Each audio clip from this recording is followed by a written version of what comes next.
Gloucester History Festival. Beams and the Blackfriars were donated by Henry III. And I mean, there's so much great stuff that goes on here. If anyone's not been to Gloucester History Festival, The Gloucester History Festival special series on History with Jackson. Hello, welcome back to the History of Jackson podcast. Today we're joined by Estelle Paranque. How are you doing? I'm very good, thank you for having me, Jackson. That's all right. Now, I've watched in awe as your work has come out across all my social medias, and I'm so excited to talk to you about the talk that you've just done in your new book. So, the first question I want to ask you is what inspired you to look at the topics that you look at, and particularly Anne Boleyn for the talk that we just had? Well, first of all, as you know, probably if you follow my work, is that I'm very interested in the Anglo-French relations. So I've always been passionate about it, and I've always researched on that. So when I finished, all my research about Elizabeth and the French king in an academic way, then I did Elizabeth and Catherine de Medici, Blood, Fire and Gold.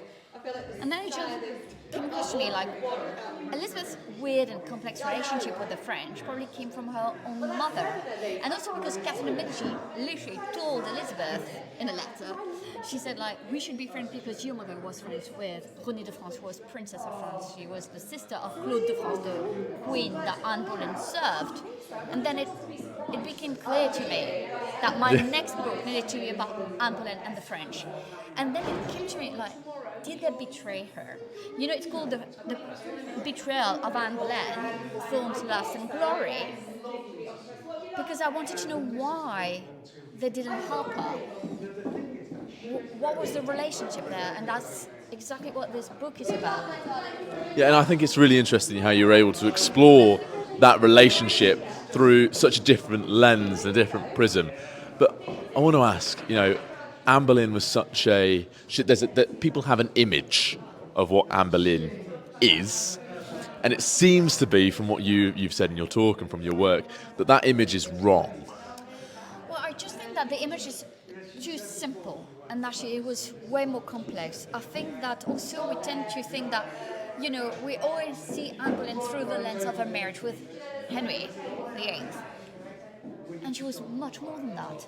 I also want to make the point that, and I truly believe this, that Anne Boleyn would not have been the woman she became if she hadn't been to France. I mean, we have to imagine here, Jackson, come on, this woman travelled in France. She didn't just stay in a castle somewhere, near Paris. She went to the south of France. There's some stuff that she saw, and she also saw three powerful women wielding power differently, having agency differently. And I think it really impacted and influenced her and the way she saw life, Yeah, I think that's really interesting how not only a woman has been vilified in the early Tudor period, but also a woman with French connections. It's not so far from that point where we've had Margaret of Anjou, who is a powerful French woman. Why is it the point that she has French connections that is possibly making life difficult for her under Henry and his court, or... It is weird, especially because she's not royal blood, right? That she's so close to the French that everyone knows that she's had her education in France. And though it can be an asset for her, but I think, as you pointed out, it's also something that is going to contribute to the fact that then she's going to have lots of enemies.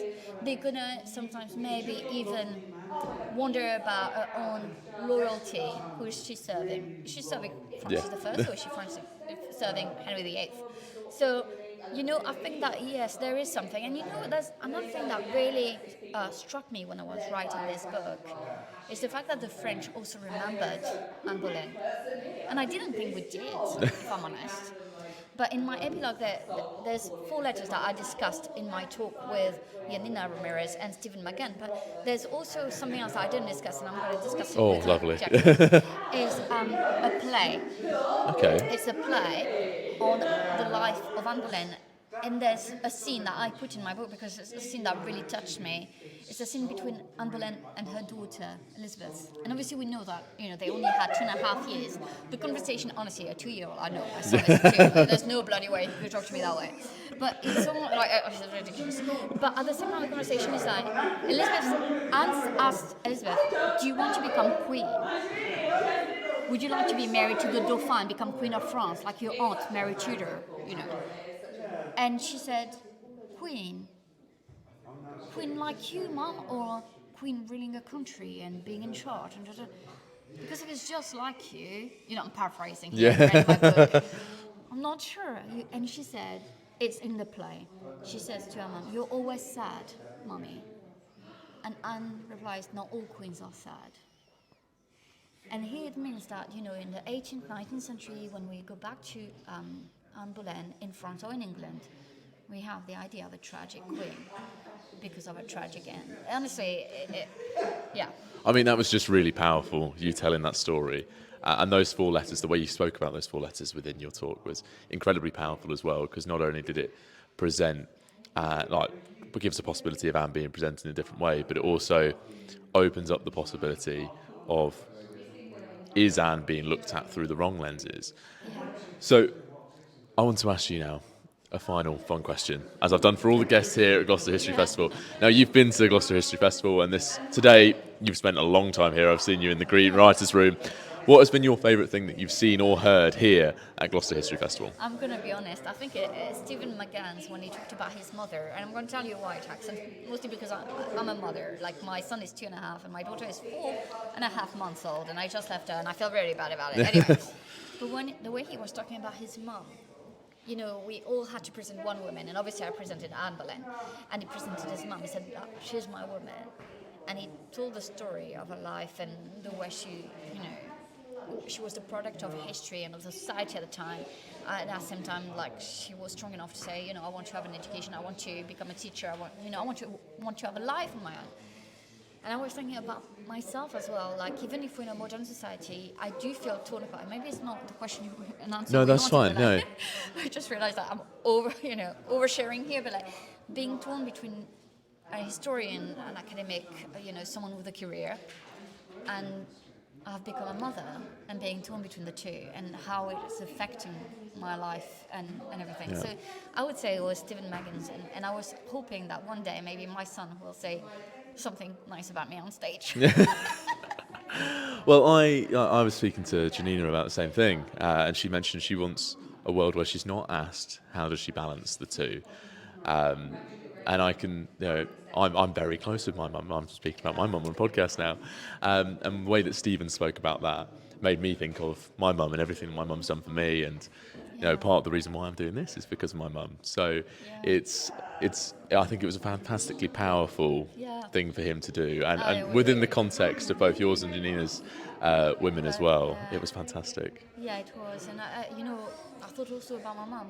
My mum loved history, but she couldn't have an education. And now I'm probably having the career she would have liked to have for herself. Yeah. So, mums are very important. Yeah, thank you, Mum. She's now got to listen to this. That's the... Well, thank you very much for coming on. I really appreciate it. And you've got your book in your hand. So if we show this, where can people get this book? Anywhere, as soon as it's out on the 2nd of May, but otherwise you can come to Gloucester. I think Waterstones have signed copies now, and BBC History Magazine also have signed copies. Somehow they got them out of me. Okay, awesome. So I do very much encourage people to go and grab a copy of any of your books. Thank you, Jackson. And thank you very much for coming on.